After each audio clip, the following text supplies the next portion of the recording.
আসসালামু আলাইকুম। আশা করি সকলেই ভালো আছেন এবং পবিত্র ঈদ উল ফিতরে ঈদের শুভেচ্ছা জানাচ্ছি। ঈদ মোবারক।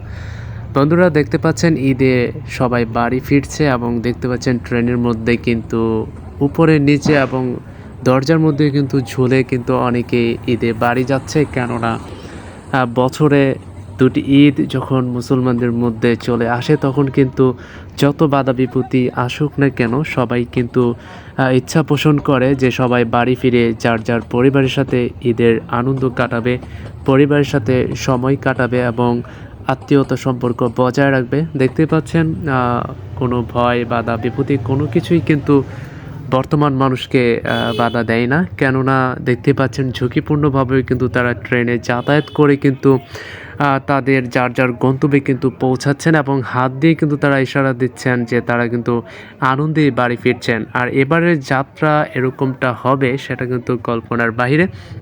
বিভিন্ন বাস টার্মিনাল এবং আশেপাশের ট্রেন টার্মিনালগুলোতেও এবং লঞ্চ টার্মিনালগুলোতেও কিন্তু বেশ স্বাচ্ছন্দ্যবোধভাবে যাত্রীরা তাদের যার যার গন্তব্যস্থলে পৌঁছাচ্ছেন এবং ট্রেনের মধ্যে বিশেষ করে ছাদের উপরে বসে কিন্তু খোলামেলা আকাশের নিচে কিন্তু অনেকে পছন্দ করেন যাতায়াত করতে। তো বন্ধুরা সত্যি আমার কাছে অ্যামাজিং লাগছে। বাংলাদেশ বলে কথা এটা। এটা ভাই বাঙালি জাস্ট অন্য কোনো কান্ট্রি নয় যে এভাবে যাতায়াত করবে না। তাদের কিন্তু একটা সাহস আছে যে তারা ভয়কে জয় করবে। তো বন্ধুরা আসলে ভিডিওটি কেমন লেগেছে অবশ্যই কমেন্টসে জানিবেন।